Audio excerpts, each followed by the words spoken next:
Olá, meus irmãos, que bom a gente estar de volta aí com o programa Reflexões para a Vida, nossa devocional. Quero primeiro dar um bom dia a todos que estão me ouvindo agora e agradecer a Deus essa oportunidade de a gente estar juntos aqui ouvindo esse tempinho com o Senhor.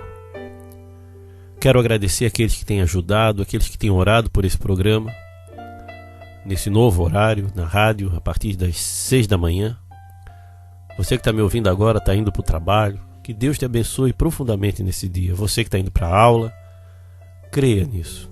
E você que sempre me ouve pela internet, obrigado pela tua fidelidade.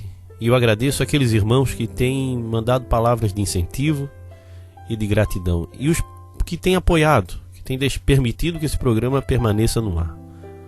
Deus tem levantado pessoas, Deus tem levantado realmente para que a gente continue avançando. Só antes de passar para a palavra, eu quero agradecer porque esse mês a gente conseguiu alcançar um dos objetivos: distribuir uma boa quantidade de panfletos, de reflexões, nos terminais, nos pontos de ônibus. Isso aconteceu porque muitas pessoas contribuíram para que a gente mandasse elaborar esses panfletos, para que mais pessoas pudessem ter acesso à palavra de Deus.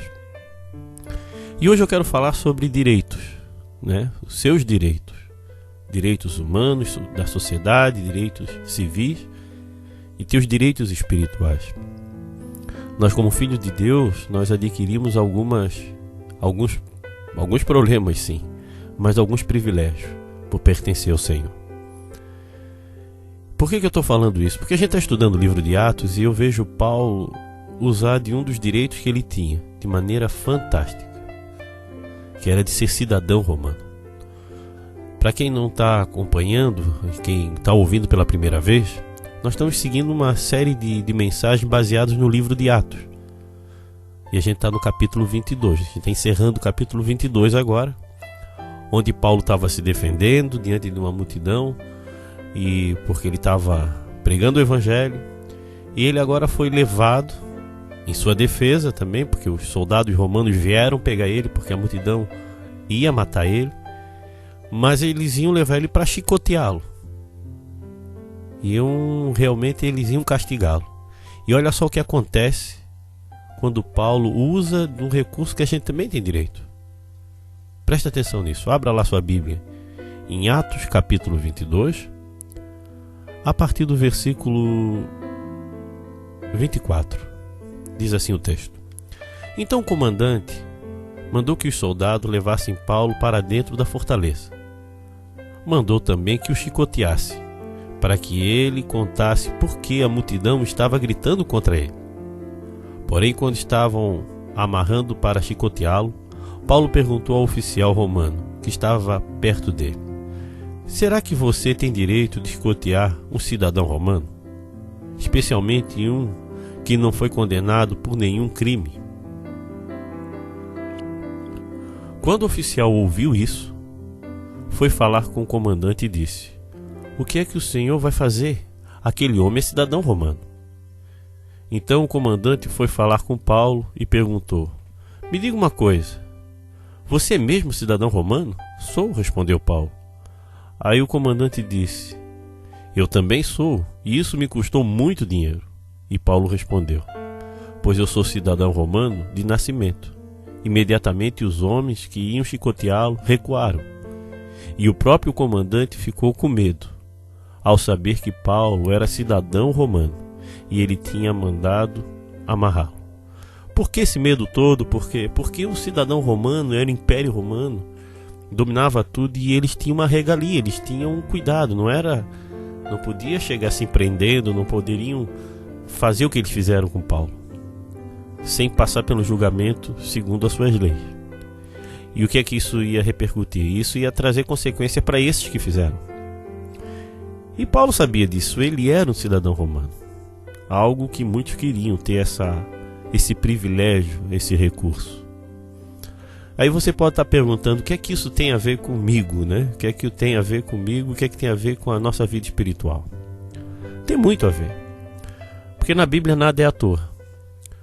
O que Paulo está colocando ali, ele usou de um recurso para poder lhe dar direito a falar com gente um pouco maior do que aqueles soldados e ter o privilégio de pregar o evangelho muito mais longe. Né? Isso é o que Paulo fazia. E o que tem a ver com a gente é o seguinte: nós também temos direito. A lei brasileira nos dá direito de liberdade de religião. Às vezes as pessoas tentam nos proibir, nos impedir, mas nós somos livres, nós temos um país laico, onde a gente pode expressar a nossa fé de maneira livre em qualquer lugar. Só que, claro, a gente tem que usar isso de maneira a abençoar, de bom senso, não na força, não na violência. Então nós hoje somos um povo que podíamos crescer muito mais no Evangelho usando a liberdade que Deus permite aqui. A liberdade de pregar o Evangelho, a liberdade que você tem de bater palma na frente de uma casa e oferecer o Evangelho àquela pessoa, oferecer o estudo bíblico àquela pessoa. Nós sabemos de países que, se fizer isso, a pessoa é condenada à morte em praça pública. Nós hoje temos um grande privilégio, que se a gente não usar, outros vão usar para outros fins. Você é privilegiado, eu sou privilegiado, irmãos. Hoje eu estou fazendo um programa de rádio que é divulgado em todas as mídias sem nenhum problema. Mas eu sei que vai chegar o tempo em que o adversário vai se levantar para tentar parar tudo isso. Então o momento é agora. O tempo de anunciarmos salvação é hoje. Use do privilégio que Deus te deu, use da lei humana para poder você ir muito mais longe. Use um pouco mais do seu tempo, dedique um pouco mais do seu tempo a entregar um panfleto, a falar de Jesus, a pregar o Evangelho. Não necessariamente, irmãos, pense nisso, não trazer gente para dentro da igreja, mas levar gente para dentro do reino de Deus. Pessoas serem transformadas, pessoas serem salvas, pessoas serem libertas. Forças do mal estão oprimindo e controlando muitas vidas. Você pode ser um agente transformador. Quando você leva o Evangelho, como diz Tiago 1:25, aquele que tem que diz assim: o Evangelho é a lei perfeita que traz liberdade às pessoas. Se alguém ouve essa mensagem, medita nela e põe em prática, Deus vai abençoar tudo que essa pessoa vai fazer. Agora, tu tem que ter amor pela humanidade. A gente olha sempre a violência, o pecado e tal, e a gente tem a solução, Cristo Jesus. Só que eu vejo a igreja se fechando em guetos, em comunidades fechadas, e não estão invadindo, indo à luta. Meu irmão, nós temos direitos, mas acima de tudo nós temos obrigação em ser um exemplo para uma criança, em ser um exemplo para um pai, a ajudar famílias a se libertarem da escravidão do pecado. Porque o pecado, ele oprime, ele traz sujeira, ele traz tristeza, ele traz angústia, ele destrói famílias, divórcios, adultério, tantas coisas por fruto de falta de temor a Deus. Violência, o roubo, o que é isso? Roubo, matar, roubar, o que é isso? É fruto do pecado. Agora, se nós mostramos uma vida diferente, esses jovens, a violência, a tendência é acabar, é vir a diminuir. Não, e o mal vai tentar o tempo todo. Então hoje eu penso a pregação do Evangelho como uma questão de saúde pública. A depravação está tomando uma proporção que até os depravados do passado estão assustados. As coisas estão fugindo do controle. Não é para apavorar, faz parte, é o que a Bíblia fala. Nos últimos tempos muitos vão abandonar o amor, né? Vão começar a viver só para si mesmo. Mas nós estamos aí, irmãos, para fazer a diferença. Use do seu direito como Paulo usou. O direito de falar. Não quer dizer que todos vão ouvir,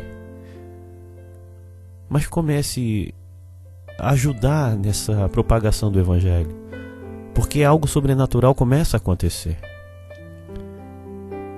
Quando a gente entrega 1000 panfletos, como a gente está fazendo, se você quer ser um apoiador desse projeto, a gente manda os panfletos para você, para que você receba e nos ajude, interessa onde for. O importante é as pessoas serem transformadas por Deus, frequentar o reino de Deus. Vamos nos unir em oração, mas também na prática. Amém? Que Deus te abençoe. Faça a diferença. Seja diferente. Venha assistir às nossas reuniões na Igreja Batista de Forquilinhas, Rua Manuel Porto Filho, número 99, às quintas-feiras e aos sábados, às 20 horas. Também nos reunimos na Igreja Batista do Rio Tavares, na SC 405, número 2023, ao lado do Sonho Móveis. Nos reunimos aos domingos, às 19h30 e nas quartas-feiras, às 20 horas. Venha nos visitar. Irmãos, eu gostaria de fazer um convite para vocês que nessa sexta-feira nós vamos ter um encontro de casais em Forquilinhas. Cada um leva um prato, um salgadinho. A gente vai estar falando sobre finanças. Venha participar, venha aprimorar um pouco o teu casamento. Essa questão financeira tem destruído muitas famílias. Então, se você está me ouvindo, me ajude a transmitir essa mensagem. Convide outras pessoas e ali juntos vamos estar buscando entender um pouco o plano de Deus para isso, tá bom? É nessa sexta-feira, tá? Venha estar participando a partir das 20 horas em Forquilinhas, tá bom? Acho que é dia 6 que vai ser isso. Tá? Então, o dia 7, agora deixa eu ver o calendário aqui que eu estou um pouco perdido. Exatamente isso, né? É amanhã, é dia 7. Outra coisa, irmãos, que eu gostaria de pedir ajuda para os irmãos é essa questão dos panfletos. Nós mandamos fazer 5.000 panfletos, já distribuímos quase tudo, isso porque muitos irmãos contribuíram e nós mandamos fazer. Mas a minha ideia, o meu projeto é fazer isso sempre. Mas para isso acontecer, precisamos de gente que nos ajude a manter esse projeto. O que é que tem nesse panfleto? Uma mensagem de Deus e um contato com a gente, para que continue recebendo essas mensagens. Ou comece a receber essas mensagens, os estudos bíblicos, e seja tratado. E conheça Jesus. Porque muitas pessoas, a gente pensa que existe uma multidão que não tem nem ideia do que é uma igreja. Só ouve falar da igreja da mídia, né? Mas não conhece uma igreja por dentro. E de repente isso são sementes que a gente lança. E quando a semente cai em terra boa, ela produz frutos. Então eu peço a tua ajuda, se Deus tocar no teu coração, para contribuir com esse projeto. Contribua, nos ajude. Não é a quantidade. Cada um que doar 5, 10, sei lá, R$1, isso ajuda. No montante a gente consegue fazer milhares de panfletos que podem levar muitas pessoas pela oração, a conhecer a Jesus. Porque é um trabalho conjunto, um grupo que ora e o outro que trabalha. Amém, irmãos? Pense nisso. Contribua para que esse projeto possa alcançar vidas e pessoas encontrarem a paz. Se você está passando por um momento difícil, nós podemos orar por você. Então mande o seu motivo de oração via SMS ou WhatsApp no 8404-4148. Pai querido, eu quero chegar diante de Ti, Senhor, para agradecer, Pai, por esse programa, Pai, pela liberdade que nós temos de estar aqui pregando, anunciando o Teu Evangelho, Pai. Peço por esse irmão, essa irmã que está me ouvindo hoje, Pai, que de repente está passando por um tempo difícil, Senhor, como todos passamos, Pai, mas de repente é algo que está tirando a paz deles. Vai visitá-lo, Pai, mostra a Tua presença, a Tua graça, Pai, para que essa vida seja alcançada, Pai. E levanta pessoas, Senhor, que possam ajudar a levar essa mensagem, Pai. Pessoas que vão ser abençoadas por causa da fidelidade, pessoas que vão encontrar realmente sentido em ajudar, Pai. Levanta pessoas com coragem, Pai. Pessoas determinadas, pessoas comprometidas, Senhor, para que a gente possa evangelizar realmente a nossa cidade, o nosso país, Senhor. Em nome de Jesus, Senhor. Toca no coração de quem está me ouvindo, Pai. Amém, Pai. Se você deseja ouvir essas mensagens via WhatsApp, mande um recado para o 8404-4148 ou visite o nosso site www.reflexõesparavida.com.br.